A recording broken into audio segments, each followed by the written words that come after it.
Au sein de la chaîne des volcans d'Auvergne, c'est depuis son point culminant, le puy de Sancy au milieu des Monts d'Or, que commence mon périple. Au programme, découverte des fontaines pétrifiantes, de la petite ville médiévale de Besse, de l'activité ski nordique à Mont d'Or et de la raquette autour du lac Pavin.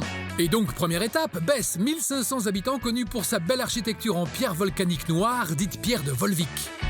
Et pour visiter le petit village médiéval de Besse à 1050 mètres d'altitude, j'ai rendez-vous. Bonjour Pascal. Bonjour et bienvenue. Alors qu'est-ce qu'il y a de remarquable ici dans ce petit village ?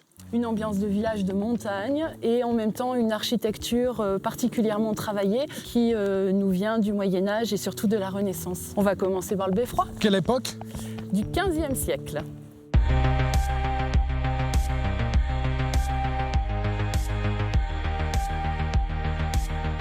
Et donc la fameuse église ? Église Saint-André. L'église Saint-André du XIIe a la particularité de mélanger art gothique et art roman. Elle abrite une Vierge noire, véritable icône de la ville, portée en procession tous les étés. C'est une Vierge à miracle. En 1547, un miracle a eu lieu. C'est un homme qui avait perdu la vue. Il a retrouvé la vue. Il a retrouvé la vue, exactement. Conte ou légende ? Ah, va savoir. Car l'Auvergne est une terre de miracles. Et de légendes. Et de légendes. Je quitte Pascal pour rejoindre un des 80 monts des volcans d'Auvergne pour ma séquence sport. Hey, je retrouve sur le site du Capucin Gurvan qui m'attend à 1245 mètres d'altitude. Gurvan, bonjour. Bonjour. On a 250 km de pistes balisées et damées. Ouais. Donc on a de quoi s'amuser. L'idée c'est de faire du ski de randonnée nordique, donc de sortir des sentiers Ouais. pour aller un peu se perdre en sous-bois. Sûrement sur un chevreuil, là on voit bien les traces des sabots. On est pour moi dans un des plus bels endroits du monde. Sur une demi-journée, une journée, on peut passer d'un paysage qui ressemble à la Laponie, comme ici, tout en, si on se rapproche un peu du Sancy, aux pentes alpines et on se croirait dans les Alpes. Et en plus, on est sur des volcans. Sur une toute petite échelle, on peut traverser le monde en Auvergne. Je quitte Gurvan et file vers l'est pour passer devant le joli château de Murol à 1000 mètres d'altitude. Prochaine étape, Saint-Nectaire, où depuis 7 générations se perpétue un artisanat d'art unique au monde grâce aux fontaines pétrifiantes. C'est ici que jaillit, on peut dire, la matière première, ces sources volcaniques qui remontent des profondeurs de la Terre. Ces sources remontent d'environ 3500-4000 mètres de profondeur sous nos pieds. Ah oui, il faut tremper la main là. On peut tremper la main. C'est chaud, ah oui c'est chaud. L'eau est chaude, on a ici une température de 35 degrés. Donc nous allons suivre le parcours de l'eau. Suivons le parcours de l'eau, donc.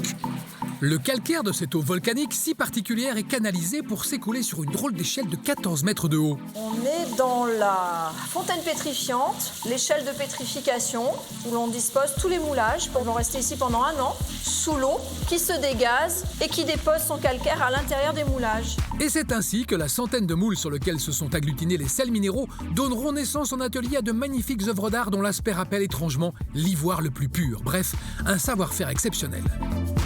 La nuit tombe sur les volcans d'Auvergne, direction un petit hameau perdu de 4 habitants pour y faire un gros dodo. Entrez, entrez. Bonjour Joël. Bonjour Christophe. On m'a raconté que c'est un ancien presbytère là. Ouais, c'est ça. Et là, Et là, c'était une maison de paysans aisés, on va dire. Pour que vous l'époque. avez réuni. Voilà, on a cassé les murs et fait communiquer les deux bâtiments. Le lendemain, je pars pour l'un des lieux les plus emblématiques d'Auvergne, le lac Pavin. Et pour faire le tour du lac qui dure 1 heure, j'ai rendez-vous avec Cédric qui connaît bien le lac et ses légendes. Bonjour Cédric. Bonjour Christophe, ça va et toi? Très bien. Bon, bienvenue au lac Pavin, issu de la rencontre du magma avec de l'eau. Ça nous a fait donc un lac de cratère, Bien rond. bien rond. Pavin, ça veut dire en latin épouvantable, parce qu'il a toujours fait peur. Cédric tient à m'amener devant la chaise du diable. La légende veut que depuis cette roche, ce sont des larmes que le diable versait après un chagrin d'amour qui ont constitué les eaux du lac. Depuis, on y pêche un poisson unique en France. Tiens Christophe, regarde, je te présente Dominique. Un randonneur. Oui, ça va? Eh ben, je te laisse en bonne compagnie. Merci. Je te dis au revoir. Donc toi, Dominique, t'es restaurateur ici autour du lac C'est ça, le restaurant qui est là-bas. et tu cuisines un poisson particulier. Un poisson qui se pêche ici, et au lac d'Annecy. Donc il y a que 2 endroits en France. Il n'y a que 2 endroits en France où on peut pêcher l'omble chevalier. On peut goûter. Eh ben allez, on y va. Et c'est vrai que préparé par Philippe, l'omble chevalier et sa chair merveilleuse fut un régal. Voilà, c'était mon périple en Auvergne. À la semaine prochaine!